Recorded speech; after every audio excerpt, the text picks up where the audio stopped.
Oke, Bunda. Bunda pada saat ini akan memasuki pensiun ya. Di sini saya memang melihat sebuah tekanan dalam diri Bunda.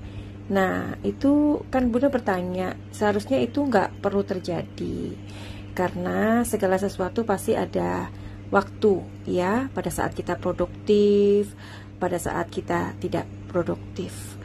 Karena kita pasti tahu bahwa semakin apa ya, kita ketika kerja itu pasti mempunyai masa di mana masa itu kita juga harus menyadari bahwa suatu hari kita akan pensiun. Jadi Bunda di sini belum mau pensiun. Bukan berarti Bunda tidak dibutuhkan, tapi justru ini adalah waktu yang terbaik buat Bunda. Itu menurut saya ya. Oke, ini pertanyaan Bunda, ketika memasuki masa pensiun, apakah Bunda masih punya uang, masih punya rezeki, atau bagaimana ya? All of things yang Bunda pikirkan itu semuanya adalah worry ya, khawatir. Kekhawatiran itu sebenarnya hanya sebuah ilusi ya Bun.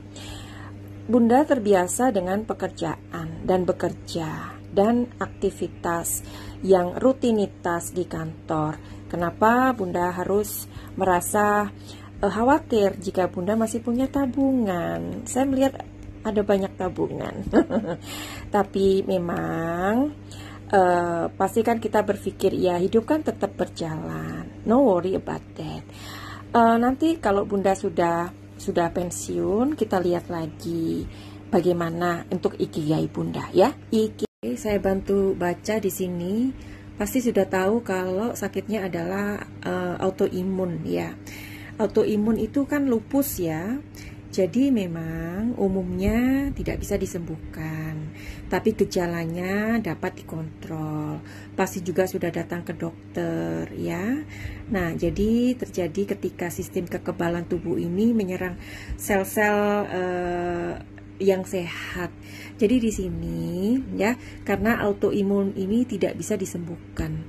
Namun ada hal-hal yang harus benar-benar diperhatikan di sini. Seperti harus selalu kayak fokus ya, fokus dengan tujuan hidup ini. Dan moodnya harus selalu dijaga. Dan di sini jangan banyak merenung ya, karena hidup itu untuk dinikmatin, bukan di.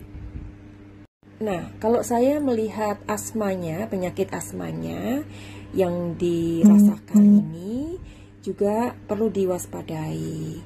Asma itu juga berhubungan dengan pikiran. Ya, ketika pikiran penuh pasti dada kayak sesak. Nah, di situ asma pasti akan muncul. Tapi di sini yang harus diperhatikan ketika sebelum capek harus selalu istirahat dan jangan selalu merasa sendirian ya. Intinya hidup ini jangan menjadi sebuah beban deh. Kalau misalkan ada beban-beban mengenai keluarga, anak, teman, dan lain-lain, take your worry. Itu aja kok ya, istirahat yang benar. Terus sadari bahwa apa yang kita punya itu semuanya hanya titipan. Itu aja sih yang membuat kita itu awareness atau mindfulness dengan diri kita.